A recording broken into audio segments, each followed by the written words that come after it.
There was a man named Tom who lived in a small town named Pleasant Falls, famous for its beautiful but steep waterfalls. He liked to stand at his 10th-story office window and watch the children playing in the water below the waterfall when it was a slow day at work. The splash of the water was always chaotic, and the children liked to splash around next to it, getting wet in the mist. One night, Tom was working late and felt a bit tired of his work, so for a bit of inspiration, Tom glanced past the potted succulent on his desk to peer out the window at the waterfall. Except he couldn't really see it. It was strangely foggy out that night, and all he could see was one man in a kayak, paddling on smooth, placid water. Oh well, Tom thought, guess I should get back to work.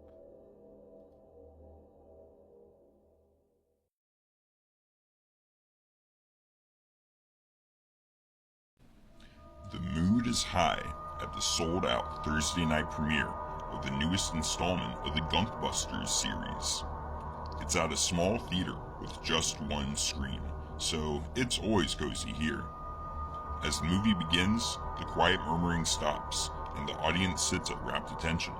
You could hear a pin drop in there, and I could hear the groaning of my stomach. I had to shit real bad, so I left my popcorn on the empty seat next to mine and made my way to the bathroom. One step into the lavatory and my whole body froze. There was an old man standing in the middle of the room, trembling from head to toe, with a small knife in his hand. Wheezing for breath, he muttered, "Kill! Kill!" I certainly had to shit, but I'm not playing with a psychotic stroke victim tonight. As I turned around to go back out the door, the man snapped out of his trance and made eye contact with me.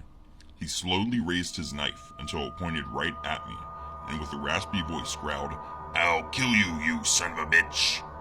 Yeah, fuck that. I bolted out of there and made my way back to the auditorium. Sitting back in my chair, I tried to just watch the movie and forget what I saw. It's not my problem. After all, he would never find me in a dark room, not with this many people in the crowd.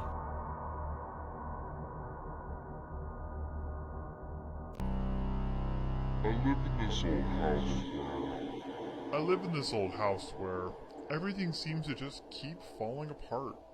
There's creaking at night, and I hear weird scraping noises which sound like they are coming from the basement. I've never seen any mice, but it would make sense in a house this old.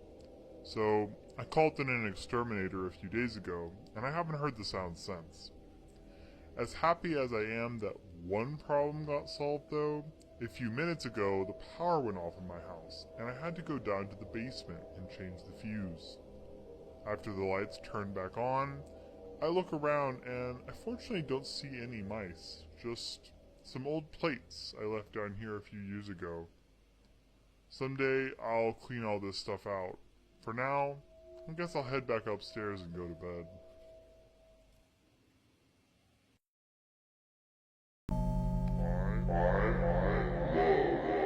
I love my birthday. It only comes once a year, and it's a special one, right on Halloween night. Tonight I've got some plans with some buds to hang out and drink some beers. Maybe put on a costume or so. Around 9, the doorbell rings, and thinking it's some trick-or-treaters, I get ready to jump out and surprise them. But, to my surprise, it's just a glass of water, and a note that reads, "This is a gift from you in the future. We can't be in the same place at the same time yet, but if you drink this, you will be able to travel in time too. Happy 30th. Such a totally weird message, but I feel like in the movies it's always a good idea to listen to future selves. I guess I'll drink it. The pros seem too high not to. Weird though, I just turned 31. Do not scroll past this. If you can solve this creepy riddle, you will find your soulmate in the next 24 hours. It's nearly midnight, and I'm finally dragging myself out of work. On the drive home, My sleepy haze is suddenly interrupted by the fright of a small possum darting into the road. I manage to swerve around it. Close call. Would hate to hurt the little guy. Pulling into my driveway, I unbutton my shirt. It might be a summer's night, but it feels like it's somehow getting even warmer. I had just taken my shoes off in my living room when I'm suddenly surprised by a knock at the door. An envelope falls to the floor from my mail slot, and I manage to sneak a peek at the mysterious deliveryman. He's wearing fatigues and looks thin as a bone. Bizarre. I open the letter and find it's a draft notice? A draft notice? What the hell?